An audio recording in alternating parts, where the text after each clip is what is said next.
지난주 우리는 사무엘상 4장을 묵상하면서 아주 크게 져서라는 제목으로 이스라엘 백성이 블레셋에게 완전히 지는 모습을 살펴봤습니다. 한 번 진 게 아니라 반복해서 졌습니다. 처음에 좀 강하게 지더라도 두 번째에 좀 약하게 지면 뭔가 여지가 있는데 반대예요. 처음에 진 것보다 두 번째 더 크게 져버렸습니다. 완패, 대패였습니다. 언약궤는 빼앗겼고 실제적인 지도자인 엘리가 죽었습니다. 거의 모든 것을 잃어버린 전쟁이었습니다. 그런데 우리가 오늘 살펴볼 본문을 보면 이스라엘이 진 것이지, 믿음이 없고 하나님 앞에 순종하지 못했던 이스라엘 백성이 블레셋에게 진 것이지 하나님이 패배한 것은 아니다라는 것을 이어지는 사무엘상 5장, 6장이 우리에게 다 이야기해주고 있거든요. 이스라엘로부터 승리한 블레셋이 그 언약궤를 자기들의 신전으로 가지고 왔어요. 마치 전리품처럼. 우리가 그 유명한 그 이집트의 바로 왕도 고개를 숙였던 저 신도 우리가 이겼다, 그런 마음으로 자기들의 신전, 다곤 신전에 이 언약궤를 갖다 놓은 거예요. 한 장 앞으로 가셔서 5장 1에서 4절을 한번 보겠습니다. 5장 1절부터 4절까지 말씀 같이 읽겠습니다. 블레셋 사람들은 하나님의 궤를 빼앗아서 에벤에셀에서 아스돗으로 가져갔다. 블레셋 사람들은 하나님의 궤를 다곤 신전으로 가지고 들어가서 다곤 신상 곁에 세워 놓았다. 그 다음 날 아스돗 사람들이 아침에 일찍 일어나서 보니 다곤이 주님의 궤 앞에 엎어져 땅바닥에 얼굴을 박고 있었다. 그들은 다곤을 들어서 세운 다음에 제자리에 다시 가져다 놓았다. 그 다음 날도 그들이 아침 일찍 일어나서 가보니 다곤이 또 주님의 궤 앞에 엎어져서 땅바닥에 얼굴을 박고 있었다. 다곤의 머리와 두 팔목이 부러져서 문지방 위에 나뒹굴었고 다곤은 몸통만 남아 있었다. 하나님을 이긴 것으로 착각하고 우리의 신이 저 신을 이겼다. 그런데 아닌 거예요. 하나님만이 유일한 신이심을 이제 보여주십니다. 하나님이 블레셋을 무섭게 치세요. 6절에 보시면 주님께서 아스돗 사람들을 무섭게 내리치셨다. 주님께서 그들에게 악성 종양 재앙을 내리셔서 아스돗과 그 지역 사람들을 망하게 하셨다. 하나님께 대적하고 하나님 백성들을 죽인 죄값을 무섭게 묻고 계세요. 여기서 블레셋은요, 우리의 신이라고 여겼던 다곤이라는 저 존재가 하나님보다 못하구나. 다곤이 우리를 지켜줄 수 없구나. 이제 우리가 하나님을 섬겨야겠구나라고 회개할 수 있는 기회가 될 수 있거든요.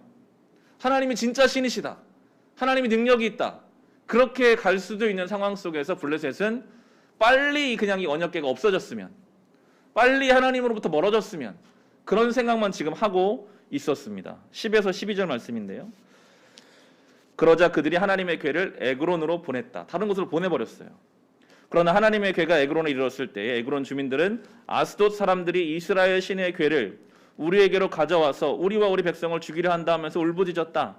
그래서 그들은 또 사람들을 보내어 블레셋 통치자들을 모두 불러 모아놓고 이스라엘 신의 궤를 돌려보내어 그 있던 자리로 돌아가게 하고 우리와 우리 백성이 죽지 않게 해주시오 하고 요청하였다. 하나님이 거기에서 그들을 그렇게 무섭게 내리치셨기 때문에 온 성읍 사람들이 죽을 지경에 이르러 큰 혼란에 빠졌다. 죽지 않은 사람들은 악성 종양이 생겨서 온 성읍에서 비명소리가 하늘에 사무쳤다. 아스돗에 있었던 하나님의 궤를 에그론으로 그냥 옮겨버렸고 계속 징계하신 하나님만 경험하고 있습니다. 우리 성경 전체를 보면 물론 오늘 본문처럼 하나님이 때로 징계하세요. 잘못된 것을 무섭게 치십니다.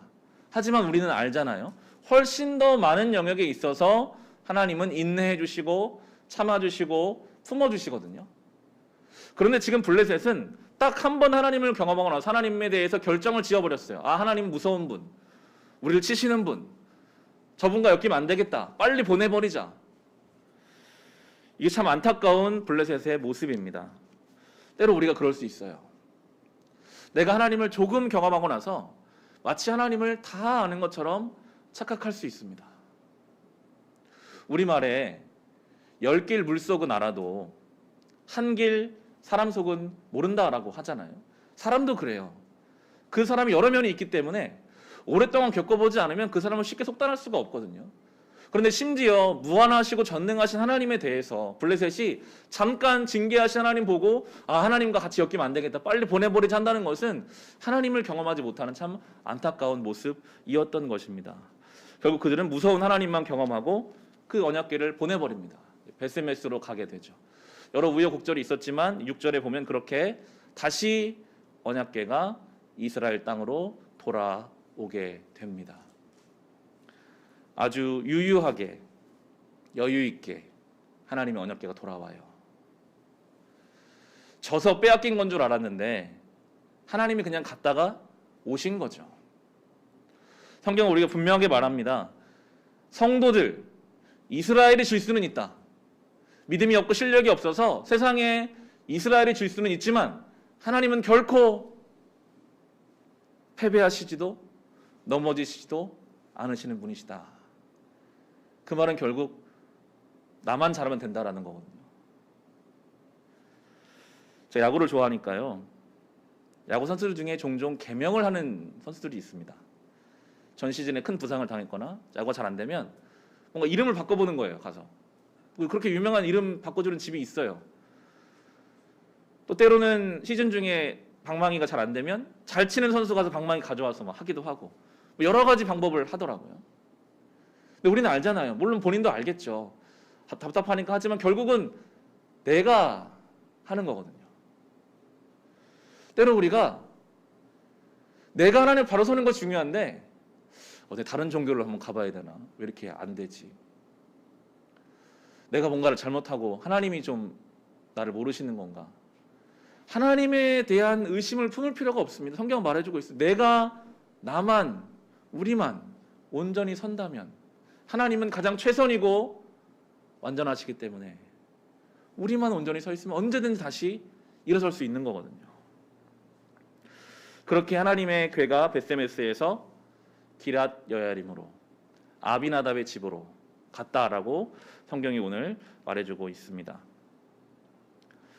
그리고 2절 말씀, 다시 오늘 본문에 돌아오셔서 7장 2절 말씀 보시면 그 궤가 기럇 여야림에 머문 날로부터 약 20해 동안 오랜 세월이 지났다. 이 기간에 이스라엘의 온 족속은 주님을 사모하였다. 20년의 시간이 이제 흘렀습니다.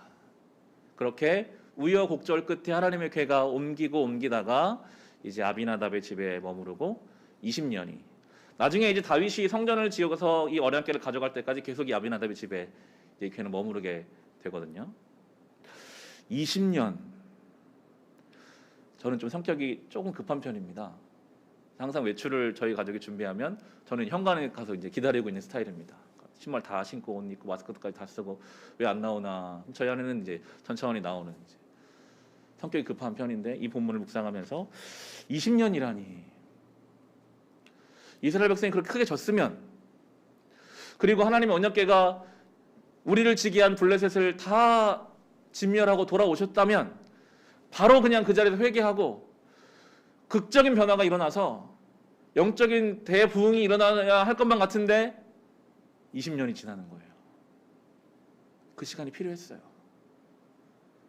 죄가 많은 이스라엘 백성이 하나님 앞에 온전하게 각성할 때까지 20년의 시간이 필요했습니다. 중요하고 본질적인 것은요, 한순간에 쉽게 변하지는 않더라고요. 시간 속에 다듬어가게 하십니다. 사무엘같이 깨어있는 지도자가 있어도, 분명하게 하나님을 경험했어도 그들 안에 있는 수많은 죄성들이 다듬어지기까지 20년이라는 시간이 걸렸습니다. 3절 4절 보시면 그 20년이 지난 시점에서 이제 이렇게 말하죠. 사무엘이 이스라엘 온 족속에게 말하였다. 여러분이 온전한 마음으로 주님께 돌아오려거든 이방의 신들과 아스타로 여신상을 없애버리고 주님께만 마음을 두고 그분만을 섬기십시오. 그러면 주님께서 여러분을 블레셋 사람의 손에서 건져주실 것입니다. 이 말을 듣고 이스라엘 자손이 바알과 아스타로 신상을 없애버리고 주님만을 섬겼다. 20년 만에 이제 이게 됩니다. 20년 만에 이제 다른 거 다 내려놓고 온전히 하나님만 섬길 수 있는 상태로 준비가 되었어요. 저는 이 본문을 묵상하면서 조금 위로도 되고 여유도 생기더라고요. 그런 영적 지도자, 하나님 백성도 다른 거 다 내려놓고 온전히 하나님만께 마음을 드릴 때까지 20년의 시간이 필요하구나. 우리 교회가 이제 3월 되면 만 5년 되거든요. 그래, 한 20년은 돼야 우리 교회도 좀 교회다워지겠구나. 한 20년은 돼야 저도 좀 목사다워지겠구나. 너무 조급해하거나, 물론 우린 최선을 다해서 신앙의 길을 걸어야 하지만, 그렇지만 하나님께 시간 속에서 우리 다듬어 가시 하나님께 맡기고 그렇게 이 길을 걸어가야 하겠더라고요. 다른 게 아닙니다. 신들을 좀 내려놓고 하나님만을 바라보라. 왜 이스라엘 백성이 다른 신들에 기웃거렸을까요? 하나님이 온전히 신뢰가 안 되거든요. 내가 하나님만 믿어서는 안 될 것 같거든요. 뭔가 다른 걸 준비해 놔야만 내 인생이 안전할 것 같거든요. 여러분, 역설적으로 다른 것들을 다 내려놓고 하나님만 바라봐야 안전합니다. 우리는 반대로 잘못 생각해요. 하나님도 믿고 좀 내가 다른 것도 좀 해놓고 이것도 해놓고 저것도 해서 나의 안전장치를 많이 만들어 내가 안전하지 않을까. 오늘 성경은 분명히 말합니다. 다른 거 다 내려놓고 주님만 섬깁시오. 그러면 블레셋의 손에서 지금 당신들이 가장 걱정하는 그 문제로부터 하나님이 당신들을 지켜주실 것입니다. 그때야 이제 이스라엘 백성이 다 내려놓고 하나님께 온전한 마음을 드리고 있었습니다. 이제 미스바로 모입니다. 중요한 장소죠. 회개의 장소입니다. 사무엘이 다 불렀어요. 미스바로 모이자. 우리가 말하면 대각성 집회를 이제 하는 거예요. 5절 6절에 보시면 그때 사무엘이 이스라엘 사람들을 모두 미스바로 모이게 하였다. 그들의 죄를 용서하여 달라고 주님께 기도를 드리려는 것이었다. 그들은 미스바에 모여서 물을 길어다가 그것을 제물로 삼아 주님 앞에 쏟아붓고 그날 종일 금식하였다. 그리고 거기에서 우리가 주님을 거역하여 죄를 지었습니다 하고 고백하였다. 미스바는 사무엘이 이스라엘 자손 사이 다툼을 중재해 주던 곳이다. 다 보십시오. 미스바에서 하나님 앞에 진심으로 회개하면서 하나님의 은혜를 구하고 있습니다. 그런데 바로 그때 블레셋이 쳐들어와요. 집회로 모였으니까 무기를 안 갖고 왔을 거 아니에요. 그걸 알고 블레셋이 그때를 틈타서 7절에 보시면 이스라엘 자손이 미스바에 모였다는 소식이 블레셋 사람에게 들어가니 블레 통치자들이 이스라엘을 치려고 올라왔다. 이스라엘 자손 그 소식을 듣고 블레셋 사람들을 두려워하였다. 영적인 원리입니다. 우리가 뭔가 은혜 받으려고 하면요, 우리를 도와주지 않아요. 우리가 은혜자 나가려고 하면요, 정말 온 우주가 우리를 은혜 못 받게 막 막는 것 같은 느낌이 있을 때가 있어요. 미스바로 모여서 지금 회개하려고 하는데 블레셋이 쳐들어오는 거예요. 두려움이 생기는 거예요. 이들 안에 은혜를 사모하는 마음이 아니라 두려움이 생깁니다. 명절을 지내고 이제 2월 달에 앞에 현수막도 만들어놨지만 수요일마다 3주간 말씀 부흥회를 계획하고 있습니다. 저도 되게 기대하는 마음이 생기더라고요. 말씀을 어떤 말씀을 전해주실까. 바라기는 2월 한 달이 수요일을 중심으로 또 주일 예배, 새벽 예배, 우리 모든 성도들이 정말 말씀으로 심령이 부흥되는 시간이 됐으면 좋겠는데요. 똑같아요. 우리가 뭔가 은혜 받기를 사모하고 준비하잖아요. 아마 처음 수요일 저녁에 나오려고 할 때부터 뭔가 내 신경을 건드리는 수도 있고, 그날따라 뭔가 피곤할 수도 있고, 그날따라 뭔가 나가기가 싫은 수많은 이유가 생길 수 있습니다. 아이고, 내가 이런 기분으로 가서 은혜 받겠나? 그럴 때 그럼에도 주님께 나오셔야 돼요. 지금 이스라엘 백성이 두려웠어요. 블레셋이 회개하려고 다 마음 먹었는데 블레셋이 두렵다고 이들이 그럼 집회하지 맙시다 그러지 않아요. 두려운 마음을 가지고 하나님께 나아가거든요. 그래서 그 블레셋 하나님이 이겨주시거든요. 아마 여러분 은혜자 나가려고 할 때마다 수많은 이유들이 여러분을 못 나가게 할 겁니다. 에이, 내가 이런 마음으로, 내가 이런 상황인데 내가 나가서 뭐하나. 아닙니다. 8절 9절 10절 보시면 그 두려운 마음이 있지만 그들이 사무엘에게 가서 주 우리의 하나님이 우리를 블레셋 사람의 손에서 건져내 주시도록 쉬지 말고 기도하여 주시기 바랍니다 간청하였다. 사무엘이 젖먹는 어린 양을 한 마리 가져다가 주님께 온전한 번제물로 바치고 이스라엘을 구원하여 달라 주님께 부르짖으니 주님께서 그의 기도를 들어주셨다. 사무엘이 번제를 드리고 있을 때에 블레셋 사람이 이스라엘과 싸우려고 다가왔다. 그러나 그때에 주님께서 큰 천둥 소리를 일으켜 블레셋 사람을 당황하게 하셨으므로 그들이 이스라엘에게 패하였다. 기도했고 두려움이 있지만 포기하지 않고 하나님께 나아갔고 하나님이 이기게 하셨습니다. 전쟁은요, 지금 대적이 칼 들고 오면요, 이 전쟁보다 우리의 삶에 급한 게 있을까요? 지금 저 칼에 내가 죽을 수 있어요. 이것보다 우선순위가 없거든요. 그런데 그때 그들이 하나님 앞에 기도하는 선택을 합니다. 우리에게 주는 분명한 의미가 있어요. 우리의 삶의 그 어떤 것보다도, 여러분 바쁘면 바쁠수록, 분주하실수록 오늘 이스라엘 백성처럼 하나님 앞에 기도의 시간을 지키셔야 합니다. 그때 우리가 그 분주함을 이길 수 있습니다. 좋은 핑계거든요. 나 지금 분주해. 그럴 상황이 아니야. 바빠.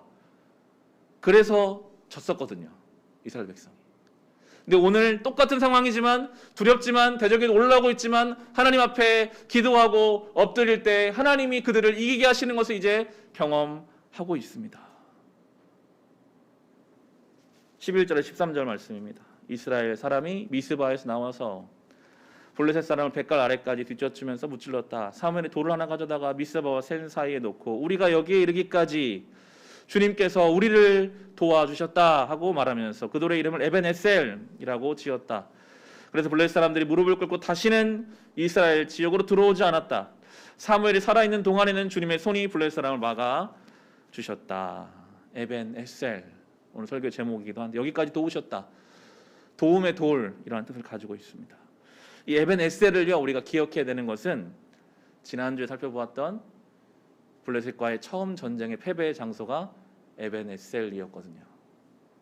4장 1절을 보시면 대패했던 그 장소, 믿음이 없어서 하나님의 언약궤를 도구로 사용했던 그 장소가 에벤에셀이었어요. 20년 전에 크게 지게 하셨던 하나님께서 20년 만에 다시 그곳에서 하나님을 의지하여 이기게 하시더라고요. 우리가 넘어졌던 그 문제가 하나님의 시간 속에서 어느 순간 우리를 승리하게 하는 문제가 됩니다. 하나님은 그렇게 역사하시거든요.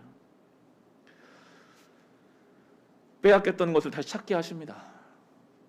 14절에 보시면요, 블레셋 사람이 이스라엘에게서 빼앗아간 성읍들, 곧 에그론과 가드 사이에 있던 성읍들도 이스라엘에게 되돌아왔으며 성금에 딸린 지역도 이스라엘이 블레셋 사람의 손에 되찾았다. 이스라엘은 또 아모리 사람과도 평화롭게 지냈다. 다 빼앗겼었거든요. 다시 찾게 하십니다. 하나님의 시간이 오니까요, 빼앗겼던 것들, 너무나 아프게 졌던 그 기억들이 이제 승리의 증거가 돼요. 다시 다 찾아오게 하세요. 우리는 사실은 결론이 나 있는 인생을 살고 있습니다. 이스라엘 백성처럼. 20년 전에 그 에벤에셀에서 지고 끝나는 인생이 아니었고요. 하나님의 때가 되면 다시 에벤에셀을 승리하게 하시고 되찾게 하시는 분이 하나님이시고, 그게 우리 성도된 삶의 결론입니다. 우리는 그 믿음을 사는 거거든요. 오늘 설령 우리가 믿음이 없어서 졌더라도 다시 하나님의 시간이 되면 그 자리에서 승리하게 하시고 되찾게 하실 하나님을 믿어라 라고 오늘 본문 우리에게 말씀하고 계십니다. 에벤에셀의 패배가 에벤에셀의 승리가 되었습니다. 이게 부활신앙이거든요. 죽음이 생명이 됩니다. 하나님은 그렇게 우리의 삶을 안배하고 계시고 계획하고 계셨던 것입니다. 이런 하나님을 경험하는 게 복이에요. 20년 전 이스라엘이 우리 졌으니까, 언약궤 빼앗겼으니까 하나님 섬기지도 말자, 블레셋처럼 도망가자, 포기하자 했으면 경험하지 못했을 그 20년의 시간 속에서 하나님 앞에서 하나님을 경험해가고 하나님이 얼마나 우리를 사랑하시는지, 포기하지 않으시는지 경험하거든요. 블레셋처럼 잠깐 경험한 하나님 때문에 도망가버린 너무 안타까운 일이죠. 에벤에셀, 우리를 도우시는 하나님을 우리는 경험해야 합니다. 주중에 누가복음 묵상하는데, 이 누가복음 주중에 묵상하는 여러 인물 중에서도 이 에벤에셀, 하나님의 도우심을 경험한 사람이 있었습니다. 누가복음 7장을 한번 찾아보겠습니다. 우리 성경 신약 98페이지 누가복음 7장 37절 38절 볼 텐데요. 한 바리새파 사람이 예수님을 식사 초대했습니다. 아마 그는 여러 가지 율법에 관해서 예수님과 고상한 대화를 나누고 싶었을 것입니다. 그런데 불청객 하나가 그 동네에서 죄인이라고 낙인 찍힌 한 여자가 갑자기 들어와서 예수님 발에 향유를 깨뜨리고 자기 머리에 예수님을 닦아드리는 그 내용이 이 98페이지 37절 38절입니다. 같이 한번 읽어보겠습니다. 그런데 그 동네에 죄인인 한 여자가 있었는데 예수께서 바리새파 사람의 집에서 음식을 잡숫고 계신 것을 알고서 향유가 담긴 옥합을 가지고 와서 예수의 등 뒤에 발 곁에 서더니 울면서 눈물로 그 발을 적시고 자기 머리털로 닦고 그 발에 입을 맞추고 향유를 발랐다. 이 자리를 준비한 바리새파 사람에게는 예상하지 못한 일이죠. 뭔가 예수님과 율법에 대해서도 나누고 정세에 관해서 나누고 뭐 고상한 대화하고 싶었을 거예요. 그런데 갑자기 이 여인이 초대하지 않았는데 들어와서 이 거룩한 우리 집에 죄인이 들어와서 예수님 발에 뭔가를 하고 있는 거예요. 근데 예수님이 제지하지 않으시는 것을 보면서 바리새파 사람은 사실 실망했어요. 39절에 보시면 예수를 초대한 바리새파 사람 이것을 보고 혼자 중얼거렸다. 이 사람이 예언자라면 자기를 만지는 저 여자가 누구이며 어떠한 여자인지 알았을 터인데 그 여자는 죄인인데. 예수님은 지금 실망했어요. 아, 예수는 예언자가 아니구나. 저 죄인을 분별하지 못하는구나. 저 여자는 명백한 죄인인데 제재하지 않는구나. 그 아래 본문은 계속 그러한 논쟁입니다. 예수님은 이 여인을 보호하시고 이 여인의 죄를 사하여 주시기를 원하시는 방향으로 가는데 다 모든 사람은 정죄해요. 예수님까지 정죄해요. 결론적으로 예수님은 50절에 그러나 예수께서는 그 여자에게 말씀하셨다. 내 믿음이 너를 구원하였다. 평안히 가거라. 아무리 사람들이 정죄해도요, 예수님이 그 여인을 향해서 말씀하세요. 너의 믿음이 너를 구원하였다. 평안히 가거라. 우리에게 익숙한 말이잖아요. 믿음이 구원을 이룬다. 저는 그런데 이 믿음의 내용이 무엇이었을까? 이 동네의 죄인이라고 낙인 찍힌 여인, 무슨 죄인지는 나오지 않아요. 하지만 동네의 죄인이라고 낙인 찍힐 만큼 어떤 중한 죄를 그 여인이 범했을 것이고, 사람들이 가는 곳만 손가락질했을 그 여인, 어쩌면 자기 스스로도 내 인생의 죄 때문에 자신감도 살 소명도 없는 그 여인이 예수님에 대해서 어떻게 들었는지 모르겠지만 저분은 나의 죄를, 나도 포기하고 싶은 내 죄를 저분은 해결해 주신다. 나를 미워하시는 분이 아니라 나의 죄를 안타까워하시는 분이다. 그 믿음이 있었기 때문에 그는 용기를 낼 수 있었습니다. 그 믿음이 있었기 때문에 바리새파 사람의 집에 초대받지 않아도 뛰어들어가서 자기에게 정말 값진 향유를, 옥합이라는 표현이 나오죠. 옥합은 깨뜨리면 복구가 안 돼요. 한 번에 그냥 깨는 거예요. 자기 소중한 것을 깰 수 있는 용기가, 믿음이 예수님을 향한 그 믿음이었어요. 에벤 에셀, 나를 도우실 분이시다. 아무도 나를 도와주지 않는, 죄에 짓눌려 사는 내 인생을 도우실 그분 앞에 반응하고 있는 이 여인을 향해서 너의 그 믿음이 다 너를 정죄하고 너도 스스로 너의 죄에 대해서 어찌할 바를 모를 때 예수라면, 저분이시라면 나를 구원하시겠지. 그 믿음이 너를 구원했다. 더 이상 죄에 짓눌리지 않고 자유하게 살 수 있다.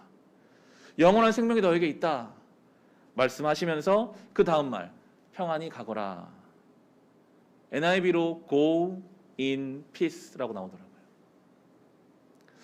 여러분, 구원받은 자의 증거는요, 바로 이 평안히 가는 것입니다. 상황은 변한 게 하나도 없어요. 이 여인이 이제 집 밖에 나가면 또 사람들 손가락질 할 거예요. 저 죄인 된 여인. 아무것도 달라진 거 없어요. 근데 주님은 평안히 가래요.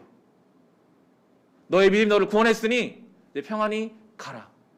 여러분, 이것이 구원받은 자의 삶입니다. 예배를 마쳐도요, 우리가 명절에 만날 가족들은 똑같습니다. 하나 달라진 거 없습니다. 우리의 삶의 현실은 똑같습니다. 그런데 주님 오늘도 우리에게 너의 믿음이 정말 너를 구원했다면 go in peace, 평안하게 너의 삶을 가라. 그게 구원받은 사람의 삶이다라고 말씀하세요. 왜냐하면 에벤에셀의 하나님이시니까요. 우리가 완전히 졌어도 20년이 지나면 하나님의 상황 속에서 다시 승리하게 하신 하나님이 나의 하나님이시니까요. 그 믿음으로 가라는 거예요. 평안하게 가라. 평안을 누려라. 저는 이 누가복음이 참 인상적이었던 것이 이 한 여인과 예수님과의 상황이었죠. 향유가 나옵니다. 향기가 깨뜨렸으니까 그 온 집안에 퍼졌을 거예요. 주님과 한 여인의 일이었음에도 불구하고 같은 공간에 있는 사람들이 그 향기를 좋든 싫든 느끼게 됩니다. 이것이 신앙인 것 같아요. 나와 주님과의 관계죠. 내 죄, 누구에게도 말하지 못할 내 안에 있는 어떤 쓴뿌리 아픔들, 나는 이게 해결 안 되지만 우리 주님은 나를 에베네셀 도우시겠지.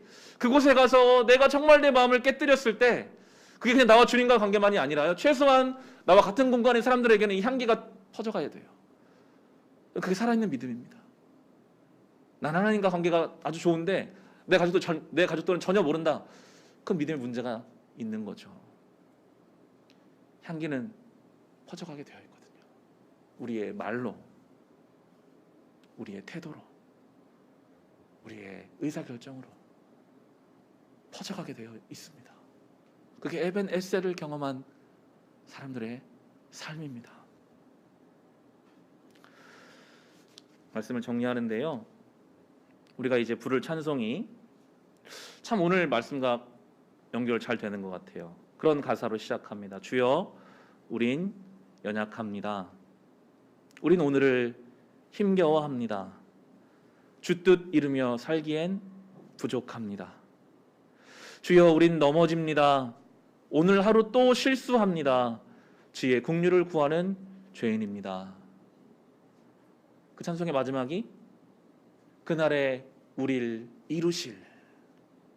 우리는 죄인이고 넘어지고 실수하고 에벤에셀에서 믿음 없어서 지고, 그냥 지는 게 아니라 부정적으로 지고 또 지고 더 크게 지고 다 빼앗기고 온 동네가 죄인이라고 손가락질을 하는 여인처럼 우리는 죄 가운데 짓눌려 있지만, 그렇지만 주님은 우리를 이루어 가시거든요. 시간 속에서 우리를 이루어 가십니다. 우리의 죄를 안타까워하시지만 우리는 미워하지 않으십니다. 그 믿음이 우리를 구원합니다. 그 구원은 그냥 어제로 끝나는 구원이 아니라 앞으로 현재적인 미래적인 구원이에요. 이제 우리가 go in peace, 그 믿음으로 말미암아 우리는 평안하게 살아갈 수 있는, 나의 그 믿음과 구원이 내 주변 사람들에게까지 퍼져가는 이 놀라운 하나님 말씀이 오늘 우리에게 주어진 줄로 믿고, 그 말씀 가지고 다시 한 주를 살아갈 수 있는 저와 여러분 될 수 있기를 우리 주님의 이름으로 축원합니다. 이 시간 주신 말씀